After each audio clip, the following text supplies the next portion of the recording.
Every time a 40-ton truck rolls over a concrete highway, engineers want it to crack. Not randomly, exactly where they tell it to. Today we're going to find out how you build a road that's basically a giant, deliberately fractured puzzle, and why that's the secret to making it last for decades.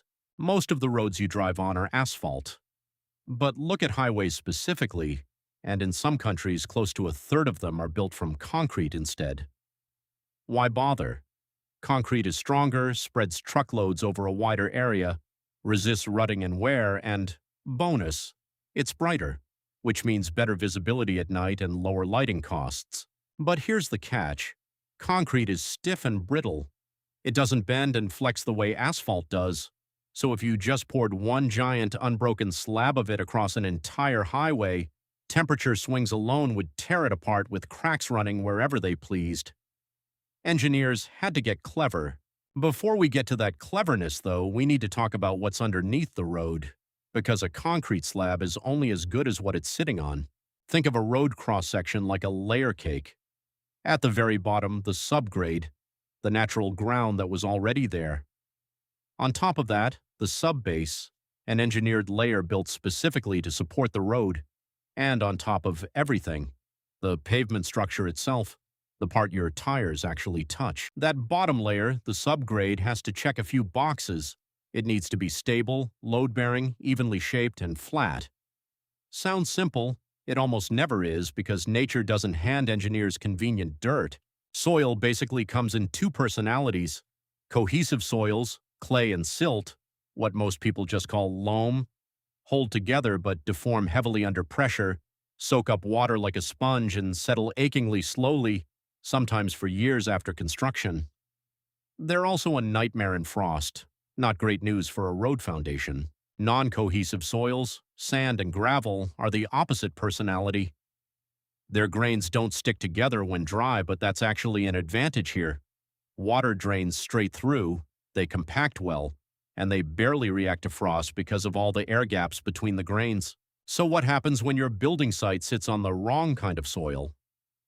Engineers have three main fixes. Swap the bad soil out for good soil, compact what's there with heavy rollers, or chemically strengthen it in place by mixing in lime or cement, essentially turning weak dirt into an artificially stiffened foundation.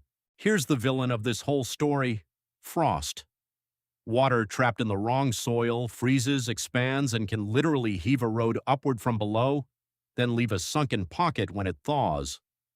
That's why almost every layer built on top of the subgrade has one hidden job: keeping water and frost away from the parts that matter. Enter the frost protection layer, a layer of unbound, well-draining crushed stone sitting right above the native ground. It does triple duty. It blocks water from wicking upward by capillary action. It drains any water that does get in, and it acts as a buffer, cushioning movement between the ground below and the stiffer layers above. Above the frost protection layer, engineers add base courses, and these come in two flavors.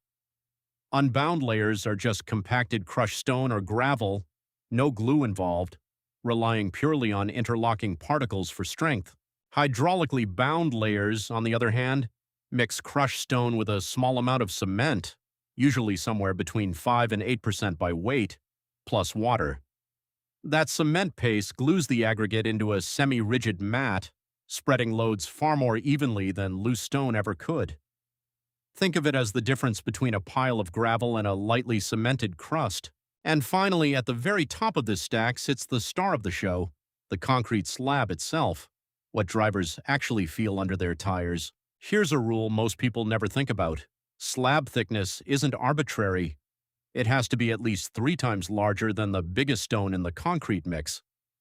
If dowels or tie bars are embedded, more on those in a second, the slab is almost always cast in 2 layers instead of 1, partly to properly bed that hardware in place.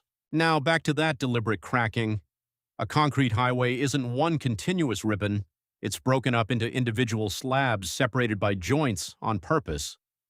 As temperature and moisture change, concrete expands and contracts. Joints give it planned locations to do that safely instead of splitting wherever it wants. There are a few types of joints doing different jobs. Contraction joints, sometimes called dummy joints, are shallow saw cuts that encourage cracking to happen neatly underneath them. Expansion joints leave a genuine gap for the slab to grow into during hot weather, and sliding joints let one layer move independently of the one beneath it. But cutting a highway into hundreds of separate slabs creates a new problem. How do neighboring slabs share the load of a truck driving right over the seam between them? The answer is a piece of hardware you've probably driven over 1,000 times without knowing it existed: the dowel. A dowel is a smooth steel rod laid horizontally, straddling the joint between two slabs, embedded half in one slab, half in the next, but bonded to neither. When a wheel crosses the joint, the dowel transfers the shearing load from one slab to its neighbor and keeps both slabs at exactly the same height, so you don't feel a bump. Because the dowel can't be glued to the concrete, it has to slide slightly as the slab expands and contracts. Engineers coat it in a thin plastic layer for corrosion resistance and slip, and cap its ends with sleeves that leave a tiny expansion gap. Spacing between dowels is roughly 1 foot to 1.5 feet apart across the width of the lane, depending on how much traffic the road is designed for. Dowels handle the joints running across the road. But there's another type of joint running along the road between adjacent lanes, and slabs sitting side by side have a tendency to slowly creep apart over time. That's where anchors or tie bars come in. Tie bars are thicker, ribbed steel rods, this time actually bonded into the concrete on both sides of a longitudinal joint, whose entire job is to stop neighboring slabs from drifting apart sideways. They're placed in the middle third of each slab's length, spaced a few feet apart, holding the whole pavement together like stitches. So how big should each individual slab actually be?